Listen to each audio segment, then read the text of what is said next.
Sir చెప్పండి, ఏంటి ఇప్పుడు ఈ గిరీష్ దారుమోని పైన జరిగిన దాడిని అందరం ఖచ్చితంగా ఖండించదగ్గ విషయమే. ఎస్. అయితే గతంలో చాలా మంది జర్నలిస్టులు ముఖ్యమంత్రులను విమర్శించారు, పేర్లు పెట్టి పిలిచారు, రకరకాల పదజాలాలు వాడారు అవును. ముఖ్యమంత్రులు ఏకంగా. అవును. అక్కడ ఎప్పుడు జరగనది ఇప్పుడు ఎందుకు ఆయన పైన ఇంతలాగా ఏది మనం నాకు తెలిసి తెలుగు రాష్ట్రాల్లోనే కాదు దేశంలో ఎక్కడ కూడా ఒక జర్నలిస్ట్ పై ఇలాంటి దాడి నేను చూడలేదు. అవును. అంటే ఎందుకు ఇలా జరిగింది అంటారు?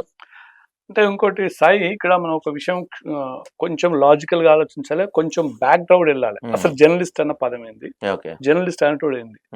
ఈ రోజు మన రేవంత్ రెడ్డి కూడా ఇదే అంటున్నాడు అసెంబ్లీలో. పెన్ను బట్టి 4 వాక్యాలు రాయనోడు, నోరు ఉంది కదా అని చెప్పి 10 వాక్యాలను అనర్గళంగా మాట్లాడగలిగినోడు వాళ్ళ జర్నలిస్ట్ అంటున్నారు. అయితే ఆ మాటలు అన్నవి ప్రతి మాటకు ఒక వాల్యూ ఉంటది. మన నుంచి ఒక మాట బయటకు పోతుందంటే దానికి ఒక విలువ ఉండాలి. అప్పుడే అది కరెక్ట్ ఉంటుంది. అట్లనే రైటర్ అనేటోడు ఎంత మదన పడి రాస్తున్నాడో తెలుసు మాకు. మేము రాత్రులు రాసి రాసి జుట్టు మొత్తం ఊడిపోతుండే. ఎన్ని కథలు రాసినామో, ఎన్ని వ్యాసాలు రాసినామో మాకు తెలుసు. ఒక జర్నలిస్ట్ కావాలంటే ఎంత మదన పడ్డం అనేది మాకు తెలుసు. కానీ ఇప్పుడు అట్లా లేదు. ఈ పెళ్లిళ్ళ కెమెరాలు తీసుకోడు, కెమెరామెన్ అవుతున్నాడు. Sorry to say this word, అంటే వాడు మంచి చెడ్డోడని కాదు, వాడు ప్రొఫెషన్. వాళ్ళని ఎవరు లేకపోతే వాళ్ళని తీసుకొచ్చి పాపం ఫోటో జర్నలిస్ట్ అని చెప్పేసి అదొక పద్ధతి. తర్వాత వానికి పెన్ను పడితే తెలుగు అక్షరాలు రాయను కూడా తీసుకొచ్చి 4 మాటలు అనర్గళంగా, వాడు మా తెలంగాణ ఉంటుడు తుపాకి రావడం అని చెప్పేసి వాడు అనర్గళంగా మాట్లాడుతాడు. అట్లాంటి వాళ్ళని తీసుకొచ్చి వాళ్ళు నువ్వు తిట్టరా అంటే తిట్టడే మొదలుపెట్టారు. మన దురదృష్టం ఏంటంటే ఆ మధ్యలో ఈ గత 10 సంవత్సరాల నుంచి ఎస్పెషల్ గా తెలంగాణ వచ్చిన తర్వాత, తెలంగాణ రాకముందు కొంత భయం భక్తులు ఉంటుండే.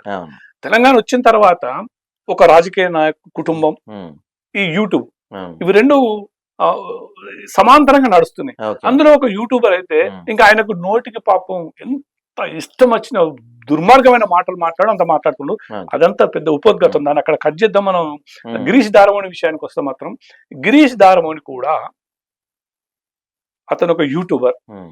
దేవుడు 4 మాటలు ఇచ్చిండు, అద్భుతంగా మాట్లాడుతున్నాడు. మెచ్చుకోవాల్సిన విషయం ఏంటంటే ప్రభుత్వం అంటే సెంట్రల్ భారతదేశాన్ని నడిపిస్తున్న ప్రభుత్వానికి సంబంధించిన ఒక కార్యకర్త. ఆయన మీద ఎంతో బాధ్యత ఉండేది. చాలా జాగ్రత్తగా మాట్లాడాల్సిన అవసరం. పోయి ఆయన ఎవరిని మాట్లాడుతున్నాడు, వాళ్ళ పార్టీకి సంబంధించిన వాళ్ళ వ్యక్తుల మీదనే మాట్లాడుతున్నాడు అని చెప్పేసి ఎఫ్ఐఆర్ లో ఆయన రాసిన దాన్ని బట్టి మనకు అర్థమవుతుంది. సో మనం ఇంతే మాట్లాడదాం. సో ఆయనకు నిజంగా నేను కూడా కొంత ఫ్యాన్ ని, చాలా బాగా మాట్లాడుతున్నాడు. కానీ కొన్ని వర్డ్స్ ఎంత నిర్లక్ష్యంగా ఉంటున్నాయంటే డంకపై బజాయంగా అని చెప్పి ఆయన యాక్టింగ్ చేసుకుంటూ ఎదుటి వ్యక్తిని చాలా హీనంగా మాట్లాడుతూ చేయడం అనేది దుర్మార్గం.